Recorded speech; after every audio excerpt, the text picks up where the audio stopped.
Muy buenos días, muy buenas tardes, según estén viendo el video. Espero que estén muy bien.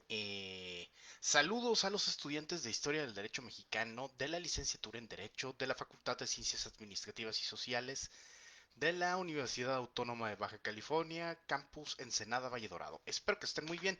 ¿De qué les voy a hablar ahorita, el día de hoy? Voy a hablarles de lo que viene siendo, o continuaré hablando de lo que es derecho castellano. El día de hoy en específico voy a platicarles de lo que es el derecho medieval, es de lo que vamos a platicar el día de hoy. Eh, Ahora, retomando la clase anterior, ¿qué debemos de recordar? Bueno, debemos de recordar el derecho medieval tiene sus raíces, o una de las raíces es en lo que es el derecho romano. ¿Que de dónde viene? Pues de la antigua Roma. Eso es lo que tenemos para empezar. Ahora, ¿cómo comienza esto? Bueno, debemos de recordar que Roma se divide en dos. En lo que viene siendo su administración, que fue un imperio tan grande que para su administración fue necesario dividirlo en dos principalmente. Y se dividió en el Imperio Romano de Occidente y el Imperio Romano de Oriente. El Imperio Romano de Occidente pues, tendría su capital o tuvo su capital en la ciudad de Roma. Y el Imperio Romano de Occidente, digo de Oriente, tuvo su capital en lo que fue la ciudad de Constantinopla, ya que, bueno, es de saber que Constantino, el emperador Constantino, llegó a mover la capital del Imperio Romano precisamente a esta ciudad. Y ya después, pues, se dividió. La Edad Media, ¿cuándo comienza? La fecha que se toma en cuenta, o los años que se toma en cuenta más o menos para decir, aquí comienza la Edad Media, es más o menos el año 476 después de Cristo, con la caída de lo que es el Imperio Romano de Occidente en manos de los bárbaros. Teodorico, que toma el poder y le quita el poder a Rómulo Augustulo y lo asesina, ¿no? Rómulo Augustulo fue el último gobernante de Roma, de lo que vendría siendo el Imperio Romano de Occidente. Y ahí termina esa parte o ese capítulo del Imperio Romano. Se dice que el Imperio Romano sobrevive en Oriente, ¿en dónde? En lo que sería conocido como el Imperio Bizantino. Pero bueno, cuya capital, bueno, fue Constantinopla o como también le llamaban Bizancio, ¿no? El tiempo de vida del Imperio Romano de Oriente es precisamente el tiempo de lo que dura la Edad Media. El Imperio Romano de Oriente o el Imperio Bizantino eh, vivirá o tendrá vigencia hasta el año 1456, que es cuando cae, cuando la ciudad de Constantinopla o Bizancio cae en manos de los turcos, cae en manos del sultán de Turquía, ¿no? Pero bueno, esa es otra historia. Bueno, ¿qué sucede con esto, con lo que viene siendo eh, este, este desarrollo de la Edad Media?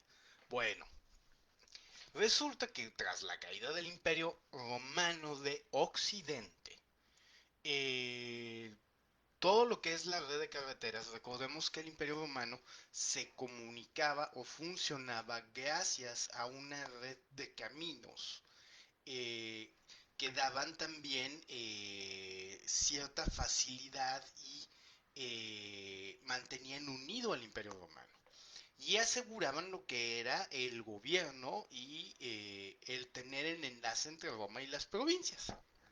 Cuando cae el Imperio Romano, precisamente se viene abajo toda esta red que los mantenía unidos. ¿Por qué? Porque no hay soldados, no hay quien cuide los caminos.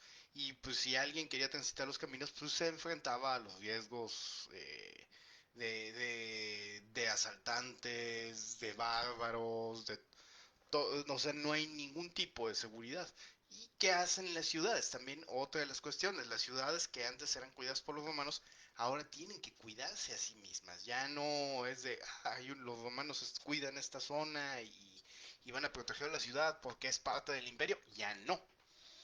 Ahora resulta que son, ¿cómo decirlo? Son precisamente los miembros de la ciudad de quienes cuidan. Pero ¿quién va a ser el encargado de cuidar la ciudad? Ahí viene lo interesante. Las ciudades para cuidarse se empiezan a amurallar, empiezan a hacerse, ya no es el gran imperio o el gran estado que era Roma, sino ahora empiezan a hacer o a surgir lo que eran las ciudades-estado. Se empiezan a gobernar a sí mismas. ¿Quién las va a gobernar? Bueno, el que en algún momento puede ser un bárbaro, puede ser un antiguo noble, un patricio romano que quedó ahí, que se quedó a vivir ahí, que con el tiempo fue la familia de alcurnia de la ciudad y que saben manejar las armas, ellos se convertirán en los nobles. Y como tú sabes, tienes cultura, sabes manejar las armas, tú te encargarás de la defensa de la ciudad. Entonces, como tú sabes hacer todo esto, nosotros te vamos a encomendar esa misión y pues no solamente vas a cuidar la ciudad, también la vas a gobernar y nosotros a cambio te vamos a pagar impuestos, te vamos a pagar tributos y pues el noble, bueno, no es que lo hayan elegido, a veces el noble llegaba, bueno, yo los voy a cuidar, yo voy a ejercer funciones de gobierno y todo, y ustedes me van a pagar el tributo, van a trabajar por mí y yo me encargo de lo demás, ¿no? Y así empezaron a organizarse estas ciudades-estado, o lo que fueron estos estados feudales. El estado feudal, ¿cómo funciona? Bueno, se aglutina ahora.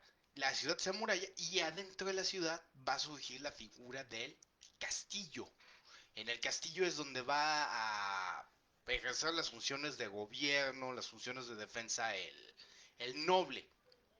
Y al cuidar la ciudad, obviamente, también organiza la defensa de la ciudad, el amurallamiento, y cuando hay algún problema, los campesinos que están afuera de la ciudad entran y se guarecen en la ciudad. Y si atacan la ciudad y penetran, bueno, todos se van a guarecer en el castillo, ¿no? Y el que construyó precisamente el noble con el trabajo de toda la gente, ¿no?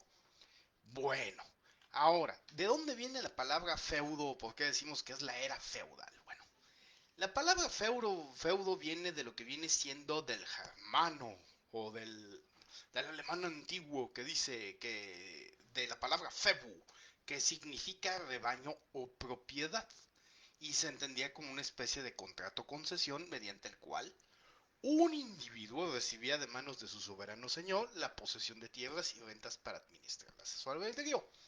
¿Cómo funcionaba esto? Eso es lo interesante también. Empiezan en estas ciudades-estado, bueno, pues surgen las figuras de los nobles.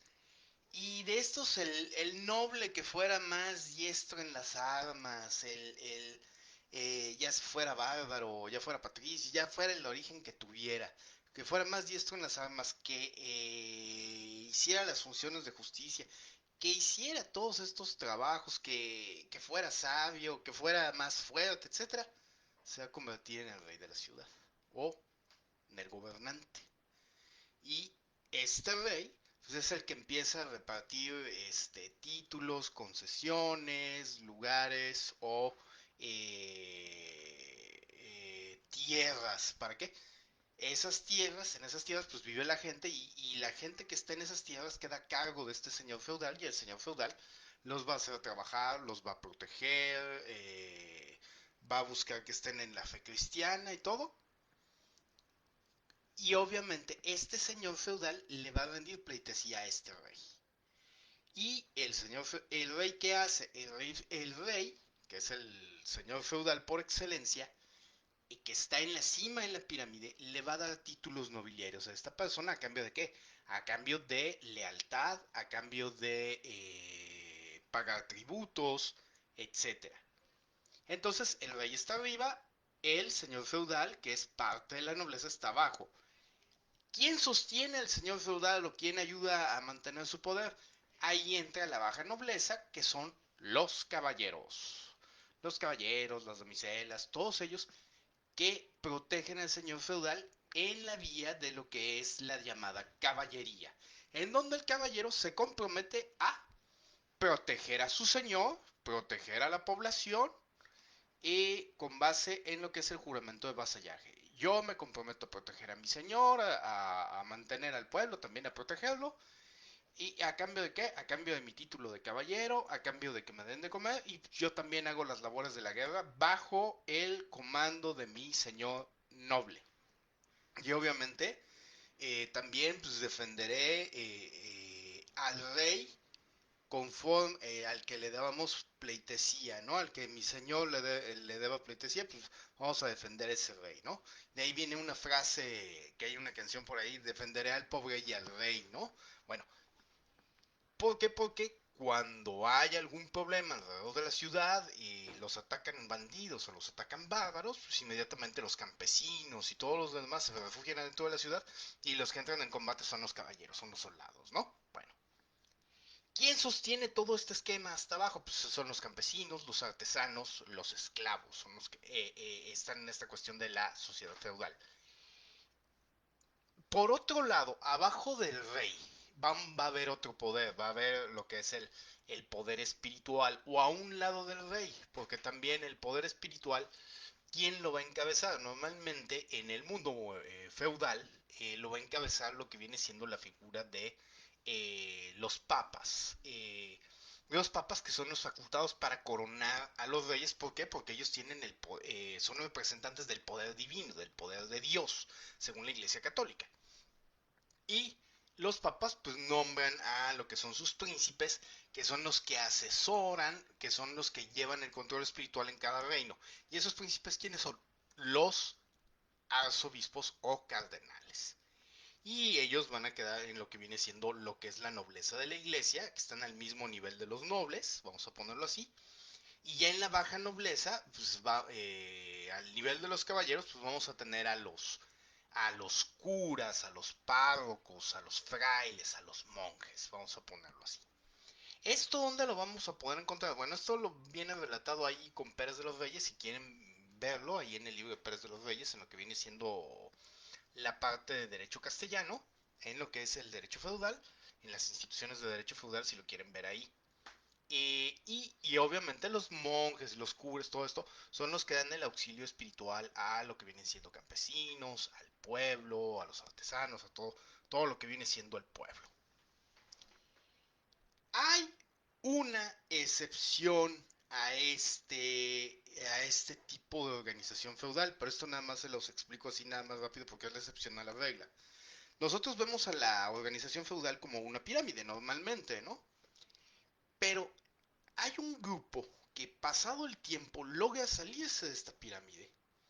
Y ese grupo pues es más o menos, bueno, son grupos, no en todos lados se logró, pero sí hubo zonas en donde los que empiezan a manejar el poder por fuera de lo que es la nobleza son los comerciantes. Y los comerciantes empiezan a organizarse por sí mismos y a crear sus propias ciudades o repúblicas o estados, como quieran verlo. Esto va a ser conforme al avance de la Edad Media. Ya va a ser más o menos a mitad de la Edad Media y a finales de la Edad Media.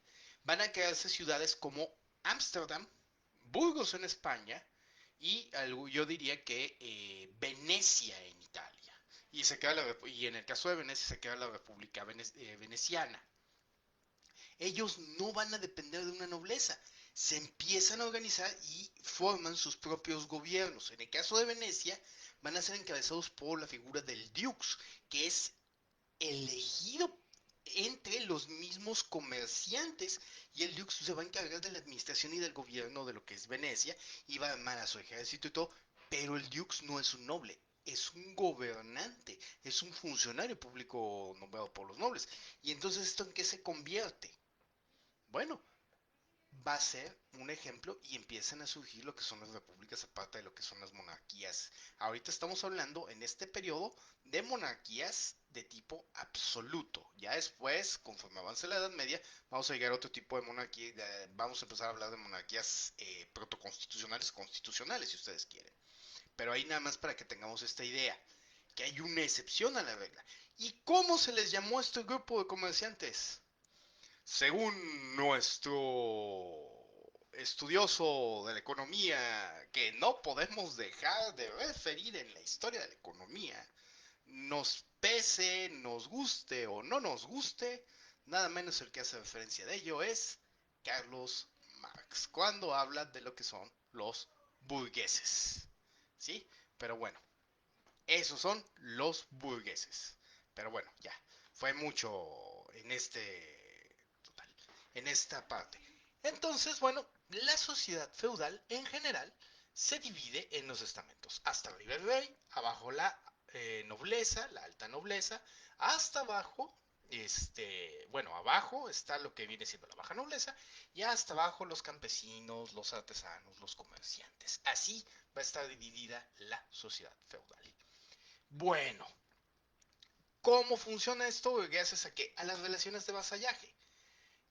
Los campesinos que le pagan impuestos y a los que les dan protección, los artesanos, todo esto, que le deben obediencia a los caballeros y a los señores feudales.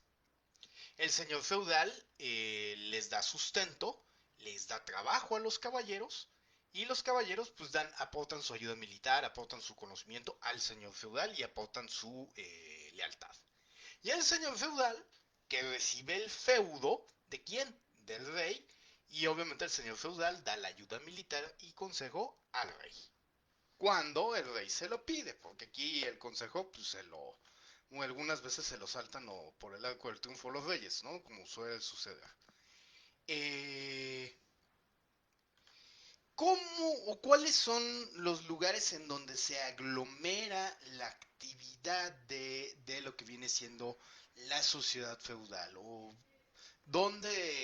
alrededor de qué funciona la sociedad feudal? Pues ya platiqué de las ciudades-estado, pero ¿qué hay en estas ciudades-estado donde se da el poder? El poder va a estar adentro de lo que, de dos instituciones, que son una, que es la del poder terrenal, que va a estar encabezada por los nobles, por el rey, y que va a estar representado, que va a estar adentro de lo que es el castillo.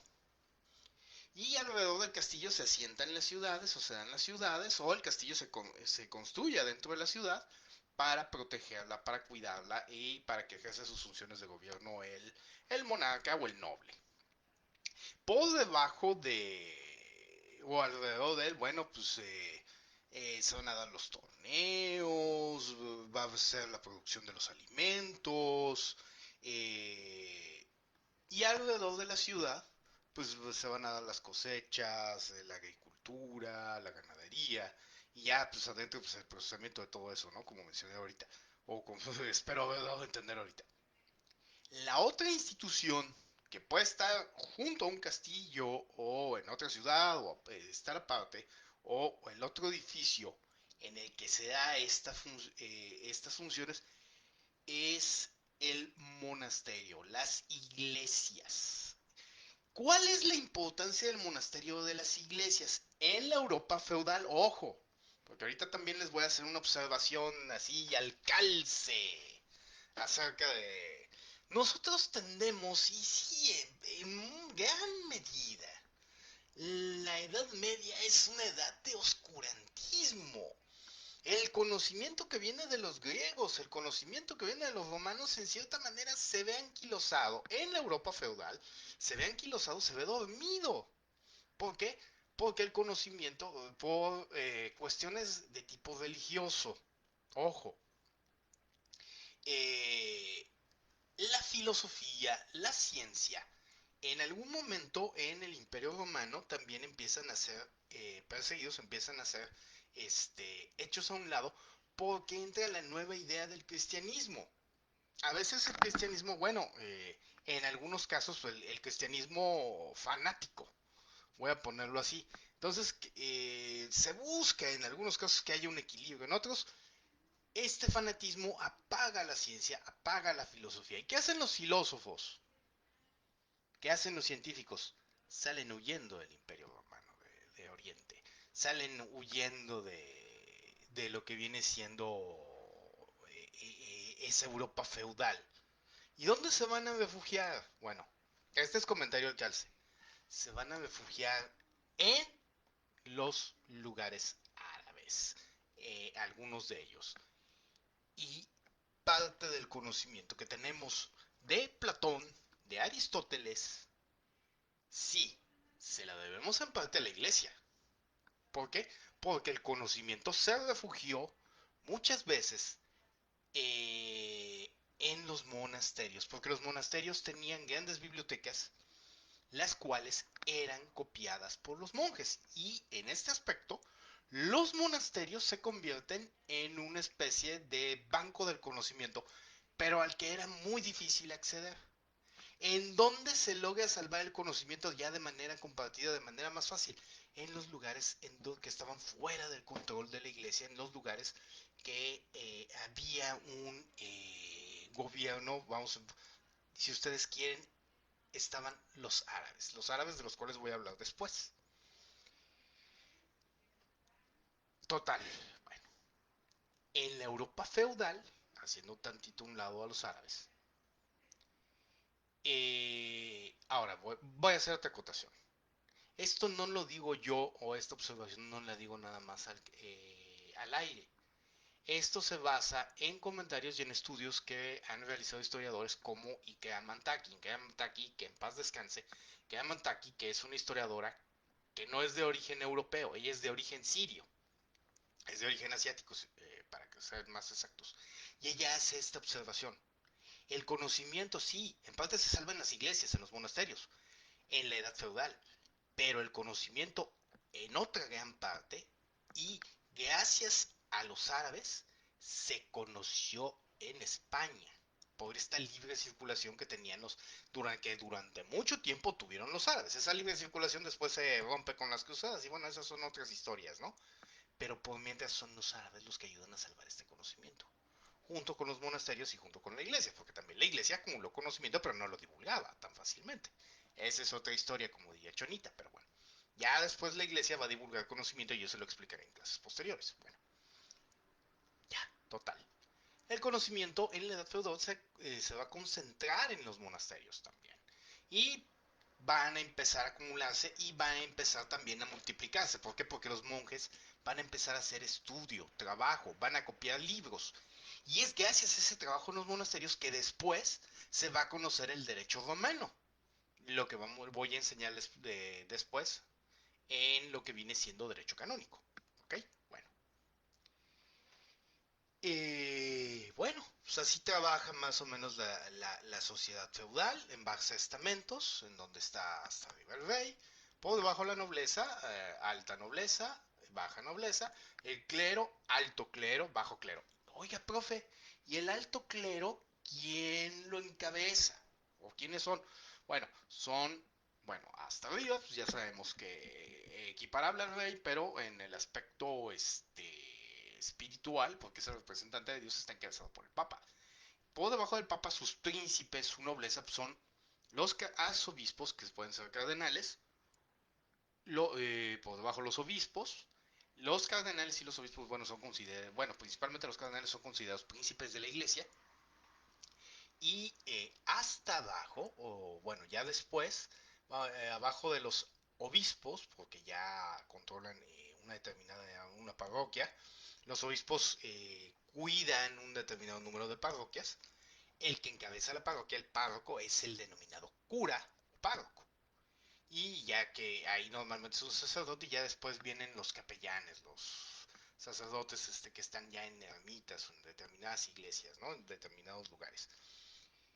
Y ellos van a encargarse de cuidar a lo que vienen siendo los campesinos, a los artesanos, a los comerciantes, vía espiritual, porque todos ellos son parte de la iglesia como feligreses, vamos a ponerlo así. Así funciona. Eso es lo que es el denominado clero secular. Y hay otro que es el denominado clero regular, encabezados por un abad, también que puede ser obispo o abad, pero el abad o obispo va a encabezar lo que es una orden religiosa. Y la orden religiosa, ahí sí que ya es parte del bajo clero. Ahí van a estar monjes, sacerdotes, pero que están en una orden religiosa. Ese es el clero. Clero secular, que es el que mencioné hace rato, y el clero regular, que son las órdenes religiosas, encabezadas por un abad, un obispo, y el abad del obispo, que puede deberle lealtad, obediencia al cardenal de la zona o directamente al papa, ¿no? O esas son otras historias ya que ya hablaremos después cuando toque la institución del patronato regio, cuando hable de lo que es el derecho nuevo hispano o del derecho indiano. Pero, muy chonita, esa es otra historia. En la siguiente clase vamos a platicar de lo que son las instituciones feudales. Vamos a empezarlas a ver. Las pueden empezar a ver en el libro de Pérez de los Reyes, que es el que principalmente uso, en lo que viene siendo la página, ahorita les digo, en la página 130, 131, la página 128, 129, ¿ok? Bueno, ya después, pues ya les hablaré un poquito, en la siguiente clase voy a hablar de dos cuestiones muy importantes. Les voy a hablar de derecho árabe y les debo de hablar de derecho canónico, para que sepan qué onda. Y obviamente también ya les empezaré a plantear ya de estas instituciones de derecho castellano. Vamos a hablar de Alfonso X el Sabio. ¿Ok? Bueno, espero que la clase les haya gustado, que les sirva y estamos en contacto. Gracias a los que mandaron sus saludos, sus comentarios, a Oscar Ming, a Valeria Ramírez, ya Evelyn Áviles, que se mandaron comentarios. Les agradezco mucho. ¿Dudas? Pongan su comentario. Dudas de la clase, porque ahí luego me sacan unas dudas que, espérate, ahí sí no me las sé, ahí te la debo, ¿no? Pero dudas de la clase, ya sea por los comentarios o también por mensaje en la plataforma Blackboard. En la plataforma Blackboard voy a dejarles la presentación de lo que es esta cuestión de el Estado medieval o las instituciones feudales. Ahí se las voy a dejar en la plataforma Blackboard, ahí se las voy a poner. Que tengan muy bonito día, estamos en contacto. Soy su profesor Francisco Felipe de Jesús Pérez Alejandro y solamente me queda decirles gracias. Bye bye.